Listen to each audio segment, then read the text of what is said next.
Assalamualaikum warahmatullahi wabarakatuh. Dan inilah perbedaan surga menurut 5 agama di Indonesia. Sebagai manusia yang menjalani hidup dengan beragama, pasti bertanya-tanya bagaimana akhir dari kehidupan. Ada agama yang menerangkan bahwa akhir hidup kita adalah di surga atau neraka. Ada juga yang tidak ada surga dan tidak ada neraka. Bagi yang agamanya menjelaskan akan masuk surga, pasti membayangkan bagaimana bentuk surga atau gambaran surga maupun neraka kelak. Padahal pasti akan jauh berbeda atau lebih indah daripada yang bisa kita bayangkan atau kita gambarkan. Jika beragama Islam, pasti juga ingin mencari tahu bagaimana gambaran surga dalam Islam itu sendiri.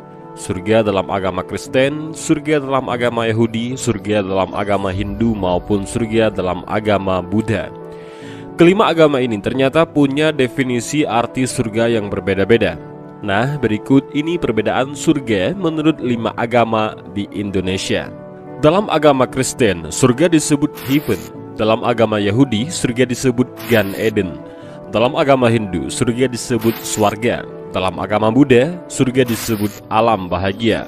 Dalam agama Islam, surga disebut Al-Jannah. Yang pertama, kita akan membahas heaven, yaitu agama Kristen. Tujuan akhir hidup menurut agama Kristen hampir sama dengan tujuan akhir hidup menurut agama Yahudi, yaitu adanya kerajaan Tuhan di bumi ini. Yesus Kristus adalah kepala kerajaan itu. Heaven, kerajaan surga, adalah kehidupan kekal yang dijanjikan Yesus kepada orang-orang yang percaya kepadanya. Istilah surga dipakai penulis Alkitab merujuk kepada tempat yang kudus di mana Tuhan berada saat ini. Kehidupan kekal, ciptaan yang sempurna, tempat di mana Tuhan menghendaki untuk tinggal secara permanen dengan umatnya. Tidak ada lagi perpisahan antara Tuhan dan manusia. Orang-orang beriman sendiri akan hidup dengan kemuliaan, dibangkitkan dengan tubuh yang baru, tidak ada penyakit, tidak ada kematian, dan tidak ada air mata. Yang kedua, Gan Eden, Yahudi. Sebenarnya bagi orang Yahudi itu tidak ada yang namanya surga atau neraka, dan tempat kembalinya hanya kepada Tuhannya. Tujuan akhir kehidupan menurut agama Yahudi adalah pembaharuan pemerintahan Yahweh atas kerajaan duniawi dengan seorang Mesias duniawi atau utusan Tuhan yang akan datang ke bumi sebagai kepala kerajaan. Barang siapa di dunia memelihara Torah akan masuk surga ke Taman Eden, dan barang siapa tidak memelihara Torah, ia menuju tempat hukuman yang disebut Gehinom. Gan Eden adalah bahasa Ibrani yang berarti Taman Eden, adalah tempat spiritual terakhir yang diyakini umat Yahudi, tempat di mana jiwa dari orang-orang benar-benar hidup abadi bersama Tuhan. Penggunaan istilah Eden sebagai tempat yang sangat menyenangkan mungkin berhubungan dengan istilah yang sama dalam bahasa Ibrani untuk kata kesenangan atau kemewahan. Dijelaskan bahwa Eden merupakan tempat tumbuhnya pohon kehidupan, merupakan tempat yang berlawanan dengan Gehinom ataupun tempat penghukuman terakhir, yakni tempat di mana para pendosa akan mensucikan diri dari dosa-dosa yang mereka lakukan. Yang disebutkan bahwa kebanyakan pendosa tinggal di sini selama 12 bulan, namun para pendosa besar tidak akan pernah keluar. Yang ketiga, swarga, yaitu Hindu. Menurut agama Hindu, surga berasal dari kata swar ataupun cahaya dan ga artinya pergi. Dengan demikian, swarga diartikan dengan pergi menuju cahaya. Mengutip dari Vedenden Upanishad, dijelaskan bahwa surga adalah dunia ketiga yang penuh cahaya, di mana cahaya matahari, bulan, dan bintang tidak ada artinya apa-apa dibandingkan cahaya yang dipancarkan swarga.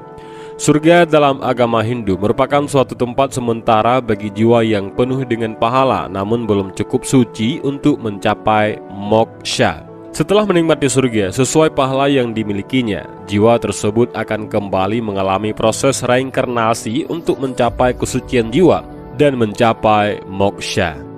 Kesimpulannya, surga adalah kesenangan sementara, sedangkan kebahagiaan yang sejati adalah moksha, yakni bersatunya Atma ataupun jiwa dan Brahman yang bersifat kekal.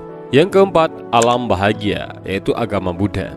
Menurut agama Buddha, alam surga atau alam bahagia juga ada di dunia ini, bukan suatu tempat yang ada di luar dunia. Disebutkan ada 6 tingkat alam surga dan 16 tingkat alam Brahma, serta 4 tingkat alam arupa.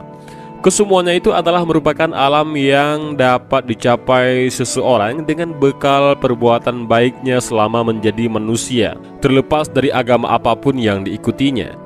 Sedangkan alam Brahma dan arupa bukan hanya dicapai hanya dengan melakukan kebajikan, melainkan juga dengan latihan meditasi. Seseorang yang bermeditasi sehingga ia mampu menjadi rupa jana dan arupa jana, maka setelah meninggal dunia, ia akan terlahir di alam Brahma tersebut. Tujuan akhir manusia menurut agama Buddha adalah nirwana, yang berasal dari bahasa Sanskerta nirvanaji atau nibbana.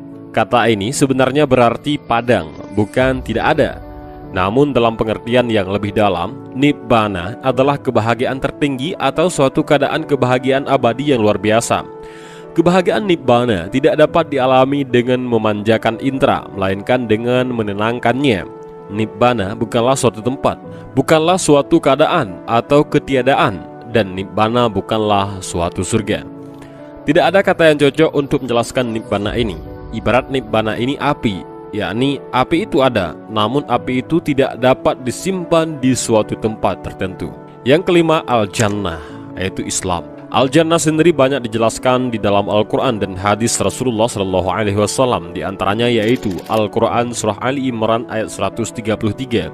Dan bersegeralah kamu kepada ampunan dari Tuhanmu dan kepada surga yang luasnya seluas langit dan bumi, yang disediakan untuk orang-orang yang bertakwa. Juga dalam Al-Quran Surah Al-Baqarah ayat 25. Dan sampaikanlah kabar gembira kepada orang-orang yang beriman dan berbuat kebajikan, bahwa untuk mereka disediakan surga-surga yang mengalir di bawahnya sungai-sungai.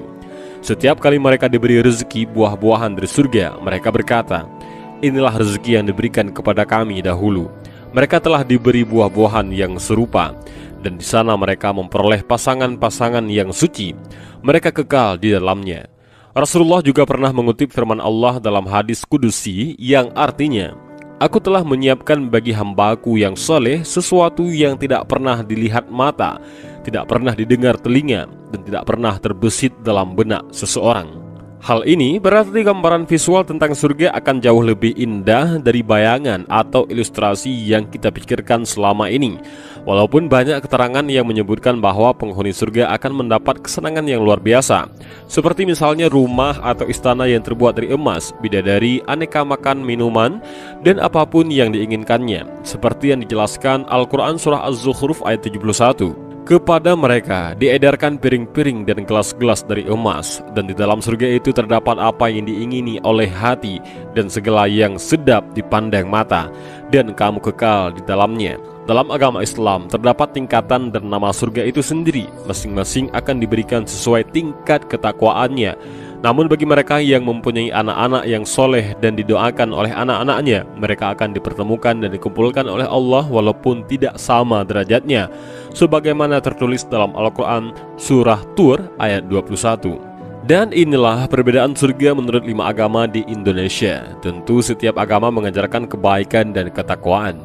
Jika ada surga, tentu pasti ada neraka yang dibuat khusus untuk orang-orang yang tak beriman semasa hidupnya. Dan orang-orang yang sangat beriman akan hidup kekal di surga nanti. Dan inilah sedikit video, mudah-mudahan ada manfaat bagi kita semua. Amin ya rabbal alamin. Allahu a'lam bishawab. Assalamualaikum warahmatullahi wabarakatuh.